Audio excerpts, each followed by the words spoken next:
What's up, everybody, and welcome back to Tide Talk. It's been a while, but we're back in the away end to preview RIFC's upcoming Road USL Championship match in Indy. Just a reminder, each episode is available on YouTube, and if you're watching now, please take a second to subscribe to our channel and click the like button on this video. You can also find us on your favorite podcast applications like Spotify and Apple Podcasts, and if you listen on one of those, we'd really appreciate it if you took a minute to leave us a 5-star rating and a short review, as it helps more people find our podcast. One last plug, if you're not already, go check out the RIFC Club Collector app. Enter the code TIDETALK25, all lowercase, all one word, to get an exclusive pack added to your collection today. So cozy up, crack a bear. Let's dive into this one. I'm joined by my good friend, Mr. Ryan Healy, and I'll get to him in a second. But right now, we've also got one of our favorite guests. Last time on here was running around the hospital like a madman while his wife was giving birth. Michael Betts from Cue the Smoke. How you doing, man? Thanks for joining us. Doing good. I'm super happy to be back in less than crazy conditions. Good stuff. How are you, Ryan? I'm good. Nice to be back on a Wednesday. Yeah, it's very, very good stuff there. Timmy says it's nice of you to keep that Godzilla shirt warm for him. I think he's coming for it. But Robbie, like, what's happening? Yeah, it's Timmy, so who knows? So, Betts, before we dive into looking at the match itself, tell us a little bit about yourself, your role with the supporters group, the Cue the Smoke podcast, and everything you guys are up to this season. Yeah, so I've been a supporter of Indy 11 for 5 years now. I think that's the number that I've come up with. Member of the BYB for a year less than I've been a fan. And at this point, I just kind of stick around. I'm like, hey, I'm here. I'll capo for a half or a full game, depending on, how the stands require. And then a couple friends of mine started up Cue the Smoke 5 years ago, back in 2020. And 2 years ago, my friend John and I took over and have completely changed it from a About the Fans podcast to my kind of more transitioning over to just talking about the team. And you can find us everywhere that you can find your podcast, and now on Coles TV. Sweet. Good stuff. That's awesome. So Betts, sorry, we're rusty at the away end over here. So Betts, as some people, we've been very focused on RIFC this season. So can you tell us about Indy so far? Just for some numbers for everybody, you guys are 7th in the East on 17 points.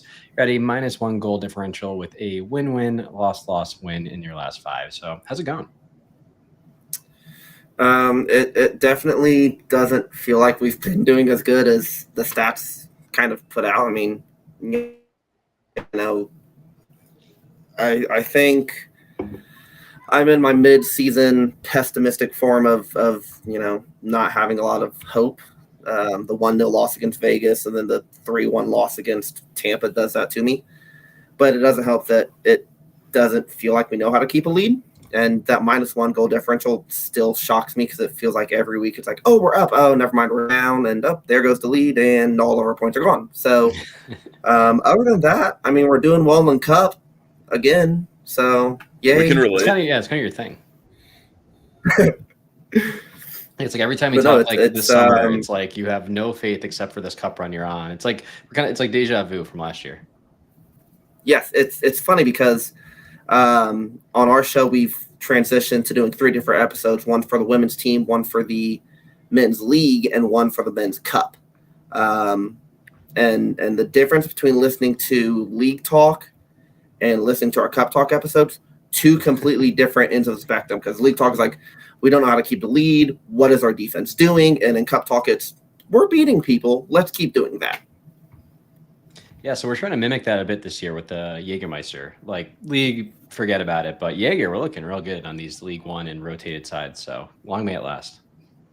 It's a fun competition that I'm, especially after finally seeing pins in the first game for us.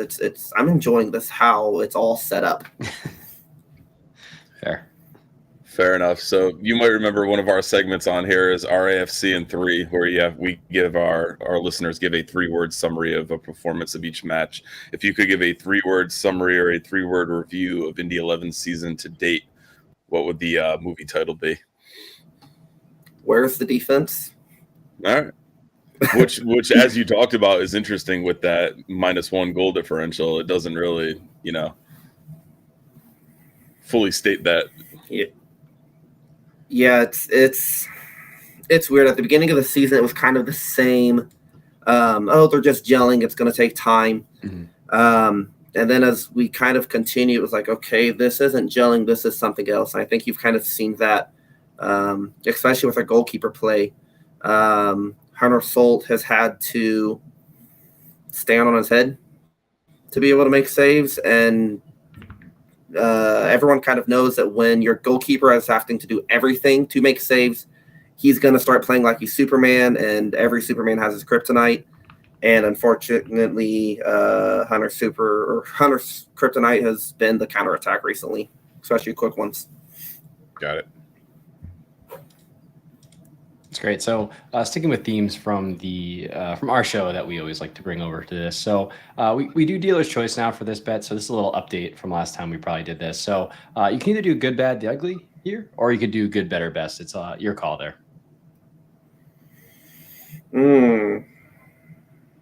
That's good. Or you can do all of it too if you want. You can do the spectrum. I'm gonna start with the good, bad, and ugly, and see if I can work my way into the good, better, best. Like I said, set yourself ugly, up for that, right? The ugly again has been our defense. I don't know what's happening. Last year it was an issue of we're just not scoring goals. This year it's okay. We're finding the net, but it's almost like as soon as we do, we immediately park the bus. Which doesn't work ever, especially when it's only a 1-goal lead. Maybe when you have like a 2 or 3 goal lead, you can do that, but it's like, I hate doing that at 1-0. So that's been the bad.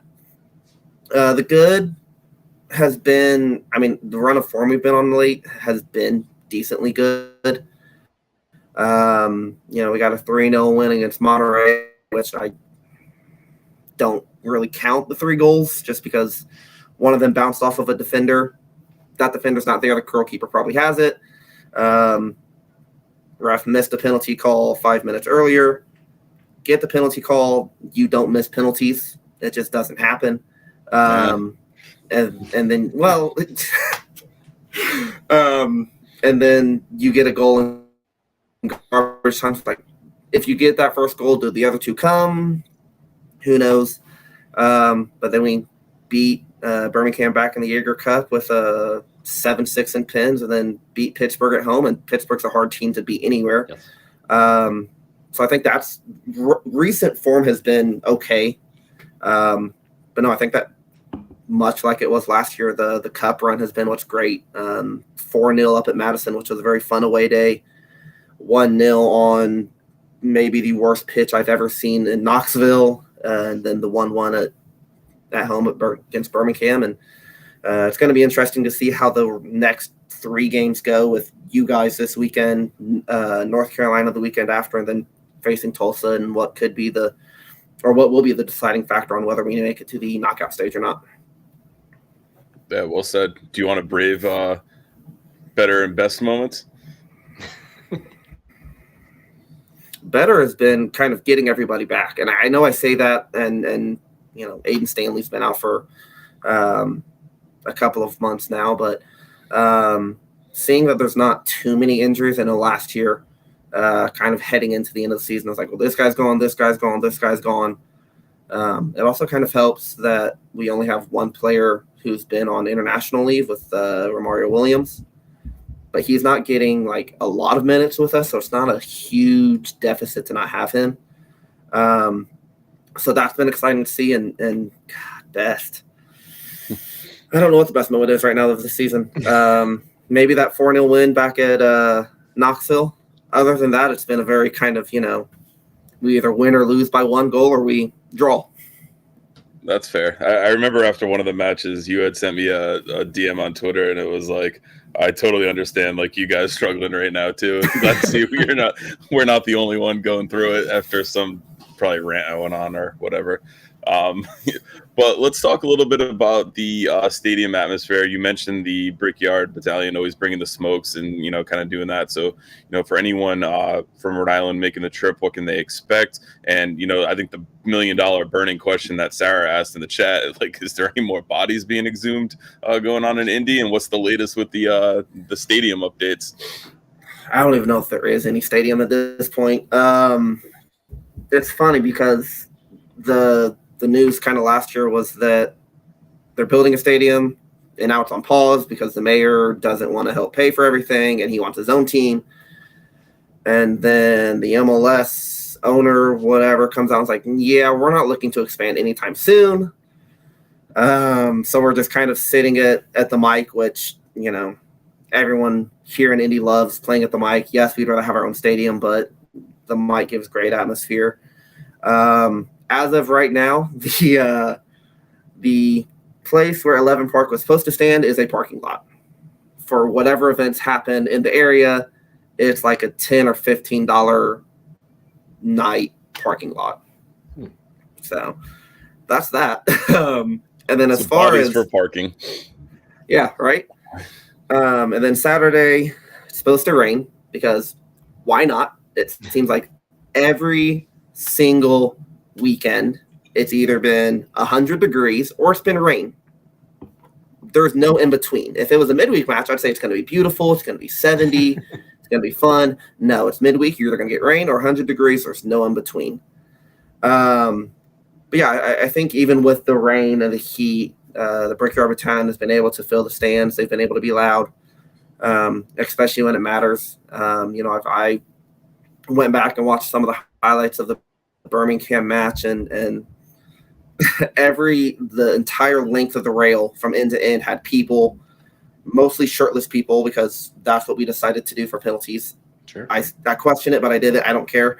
But no, it's all that matters. We got the points.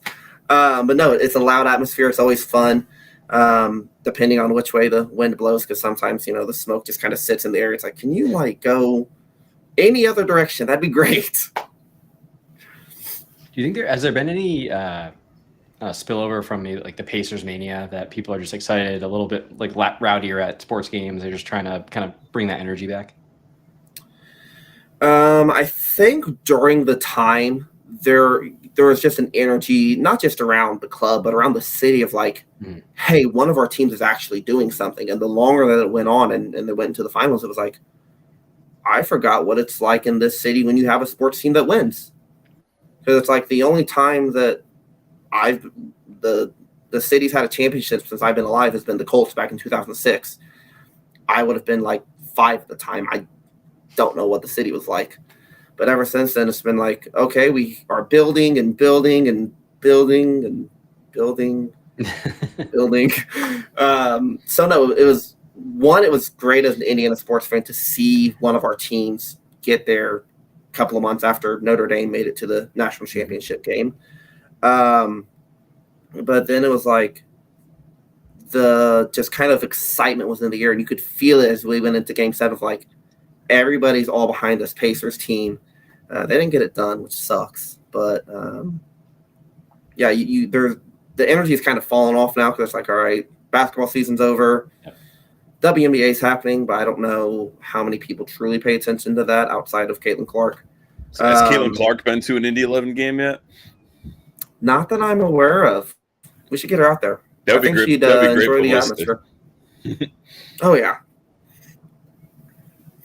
Awesome. So I'll get us back on schedule here. So that's for those of us who haven't watched Indy as much this year. Can you give us a little refresher on 3 key players to watch? Maybe some new additions or even some of the holdovers from last year? Yeah, there's some guys that have been really interesting to watch. Malik Foster, which is a guy that we got last year from Colorado. He didn't really quite make an impact last year, but this year he's been all over the place. I remember when you guys got him mid-season. Trying to remind we were very worried about that. Yeah, and he didn't really do much last year, and he hasn't necessarily done anything yet this year. He had a great goal against Tampa Bay, but he's really kind of the guy that spreads the field. I mean, when you have the footwork and the speed that he does. It's just, it's very entertaining to watch him. A guy that we had on the squad last year who maybe didn't see as many minutes as we would have liked, but and he started this year, kind of fell off the starting block, and he's back up.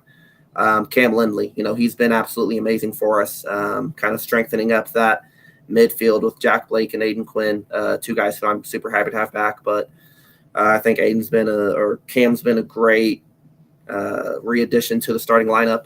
And then the guy who for a month straight had me questioning whether or not we should change our name to Graceland FC, Elvis Amo, has been absolutely amazing for us. It's fun to see a striker come to Indy and actually perform, as opposed to being great, coming to Indy, not doing anything, leaving Indy and performing again.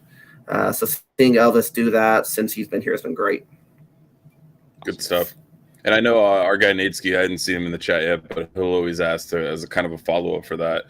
Who's a real super sub or someone that can come off the bench and really impact or influence a game late on if you guys need to, if you're chasing a goal or looking to push on for a lead? I think there's two guys, and it really kind of depends on the night. But let's talk about it earlier, but Romario Williams, you guys know him well from his time up at Hartford. But he is one of those guys that he always has that scoring threat, and it's really interesting to see when he plays how he works with all our other guys. And a guy that I know, I'm going to butcher the name, but Oliver Brenius, I believe. I think that's how his name is pronounced. He's a left wing back for us. You said it confidently, so that's all that matters. Right. He's been really helpful for us. I think that he deserves more minutes because when he gets in, he really kind of leads. And I'm excited to see kind of what the what the right lineup will look like against you guys.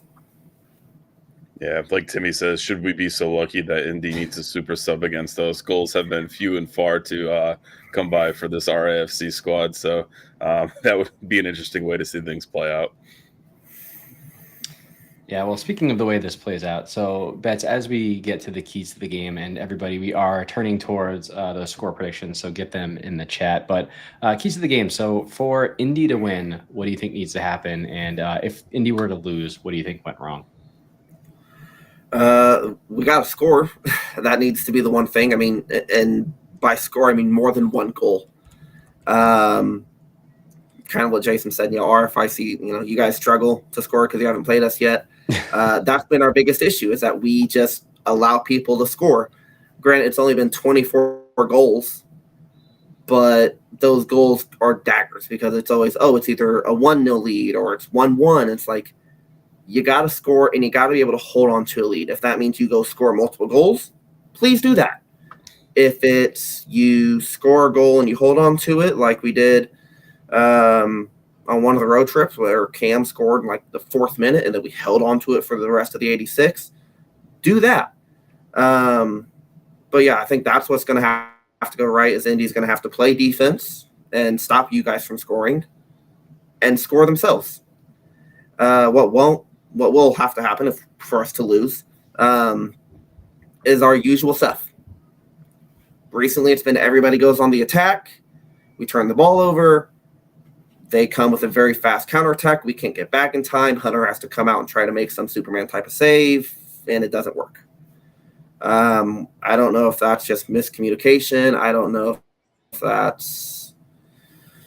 what that is, but that would have to happen. Fair enough. We have seen this RFC team play well on the counter, so hopefully that can be something we can take advantage of. But we've got some score predictions. Jason's in the chat with the 3-2 RFC Payne. So this might be the first one where no one picks their actual team to win. This is unbelievable. Timmy's I've got to go 1-1. Tim Sheldon's got 2-1 for Rhode Island, taking all 3 points. Ryan, you want to start with your prediction? I can start. So I know everyone is expecting me to come on here and do my shtick where I say Indy stinks and I go do the thing I did last playoffs. But that's just Jason. He's waiting for you. Yeah, I mean, this one's a weird one. So I was doing a little research before, and we basically have a very similar FOTMOB rating. more or less even on goal differential for both of us. You guys score a bit more, but you also concede a bit more. You are third in the league at home, which wasn't nice to see, but we were a much better road team than we are our home team. Expected goal differential is about the same. So it's basically like on paper, a very even game. I was going to predict a draw, but hearing you talk, I think there's some little things that could go right for LFC that I would love to see go right. I think it was, Jason in the chat saying like the counterattack and things like that, like you guys will make a mistake. And that's something that we almost need to see happen.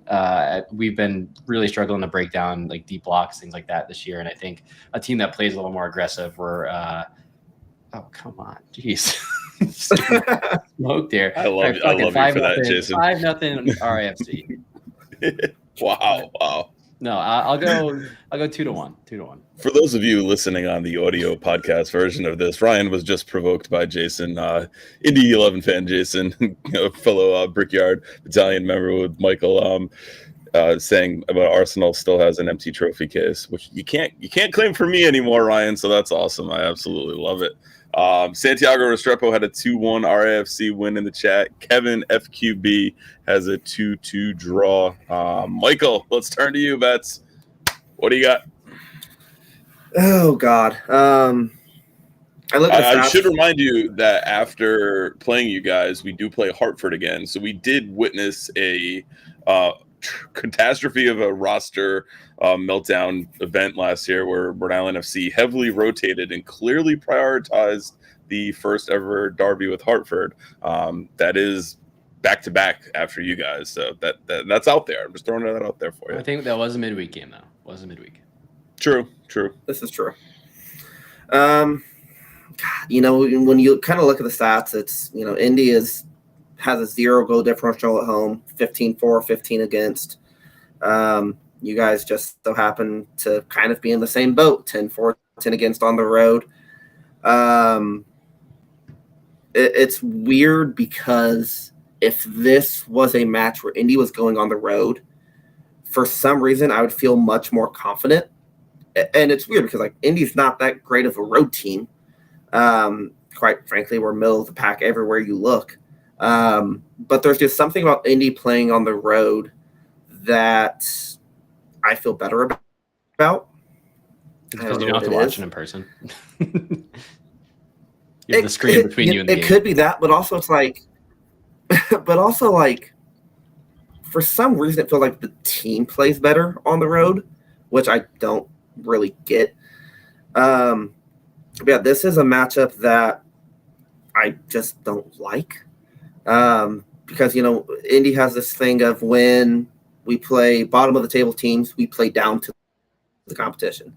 When we play top of the table teams, unless it's Charleston, who just has our number recently, we kind of play up to them. So this is kind of both teams fighting for a playoff spot. It's one that I could see it being 1-0 Rhode Island. I really could with how the defensive struggles have happened. And again, I think back to last weekend, it's like, yes, we won 3-0. We could take that with us, but it's a shot bounced off a defender, completely changed the trajectory of the shot, maybe 5 feet away from the keeper. Hard to take that. Then you have a penalty and a trash goal or trash time goal.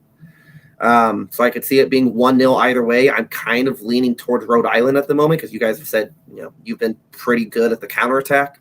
And it just kind of feels like one of those nights. Anything, just for the record. Defending, we've been good at, but more or less nothing else. Even that's debatable. That's fair. I saw the less than expected results from your defense. So you were in the chat. You were in the chat for our mid-season review. Yep. Yeah, I would say that's when you just were like, we play, we usually like look down to the teams at the bottom of the table. I was like, hey, wait a minute, and then I was like, oh shit, yeah, you're right. It's weird because like this could be a game where Indy takes the momentum of the 7-6 pins against Birmingham and a 3-0 win against Monterey and goes with that. But we're not good at keeping a streak, just like we're not good at keeping a lead. So I see a lot of 2-1s, and honestly, I think I'm kind of going with that. I think Indy's going to come out and score in the first half. And then it'll be midway through the second half. RIFC is going to get the equalizer, and then at the dying seconds, as we've seen so many times this season, you guys are going to get the go-ahead goal. All right. So I've kind of gone back and forth on this a few times myself. Nateski's in the chat. He dropped a 2-1. I was kind of leaning there, but I got 1-1. I think it's going to be a draw. I think it's going to be very reminiscent of that Birmingham match that we just watched where, Rhode Island gets one on the counter. We have a backline moment like we've seen so many times this season, and we concede one as well. And I think the rest of the game is an extremely hard watch. I think it's going to be I don't think there's going to be a lot of smoke being queued bets on Saturday for you guys. I think it's going to be kind of one of those games where both teams kind of struggle to find a hold in the midfield, and the ball's kind of pinballing around, and it's just kind of empty chance after empty chance for both teams. I just see this one. It's a good draw written all over it, and it's a big one as we're only separated by 1 point in the table. So, we could leapfrog you, or you could kind of gain some more traction in solidifying a playoff spot. So it's a tough one to call, and a tough one to, kind of concede to either lose or a draw doesn't kill either team here. So I think a draw would actually be a favorable result for both sides. But 3 points for either one of these two squads with their current form could really kind of springboard something and make a good playoff run. Yeah, I mean, I can see this one easily being the team who scores first, wins in a weird way. I could see, if Rhode Island scores first, then, Indy might really have to go for it, and then we score on the counter.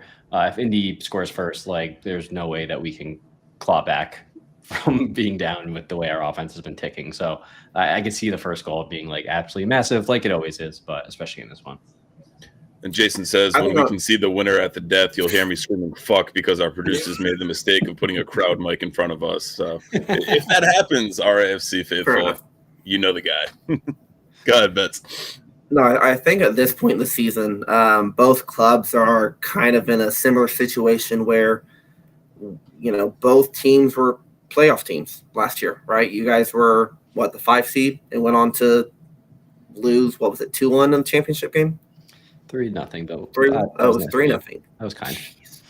But being the Eastern Conference champions, making it to the championship match, you guys have something to prove. Obviously, that was year 1. Can you do it again in year 2? On the other side for Indy, it was the first time in 7,000 years that we had a home playoff match.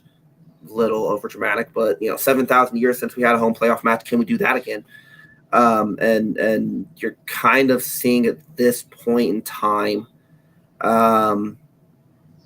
both teams really struggling to get points. And you guys had mentioned on your mid-year review that there was a lot of draws, and yeah, we feel the same way. But points really got to start coming, especially if we want to make that playoff line.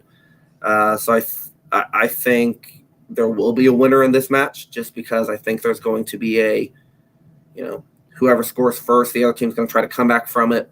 They'll either equalize it and continue, or I think there's going to have to be a winner here, just for the purposes of both teams know you're midway through the season, you're getting ever so closer to that line of, if you don't start winning games, you're just not going to make the playoffs. So I think, both teams need to get started. Hopefully in this match it's us, but either way it goes, as long as there's a playoff team, I think both sides will be happy. I think because we took the time to do this on a Wednesday night, I think we're going to see a 7-6 final, because we talked about how there'll be no goals. It'll be the goals galore that the RFC marketing campaign pushed for that we never actually saw. Well, I was going to say, Betts is just saying there has to be a winner because he's addicted to penalties and he wants another shootout. That's what's happening. Fair. That'd be great. But no, I remember the first time I came on the show, I was like, we're doing good. So I'm going to say 1-0, and everyone's like, oh, it's going to be a low score, and then it was a 3-3 draw. Yeah. It could be like that again. It could be neither team knows how to score. We definitely know that we can't defend, and it could just be an all-out shootout. I would love to see that, as much as the stress would kill me, much like it did in the penalty shootout. But at this point, like I said, points matter. And I've been saying it all year. If you don't start getting points, you're going to start losing. So hopefully we can start getting points. That's it. Well said. Ryan, any final thoughts for us? This game is, I'm just like already laughing about this game. It's gonna. I think it's either gonna be like 0-0. It's gonna be 4-4. It's gonna be some like very weird game. That's just the vibe I'm picking up on this one. So yeah, can't wait for Saturday. Something's got to give for sure. With this episode from both sides. That's it. Betts, thanks again for joining. Any final thoughts you'd like to share before we hop off this one? No, like I said, it should be a good game. Hopefully the rain doesn't deter things too much. But rain games are always fun, especially in Indy. So maybe hope for rain. There you go. All right, guys. Thank you again for everyone who joined us. If you're still with us and you haven't already, please take a second to hit that thumbs up button. But that'll wrap things up for this one. Remember, Tide Talk is more than just a podcast. You can find us on Twitter, Instagram, and Facebook for daily social media content. Click that link in this episode description to follow all of our accounts. I've been your host, Matt, for my friend Ryan and our good friend Betts from Cue the Smoke.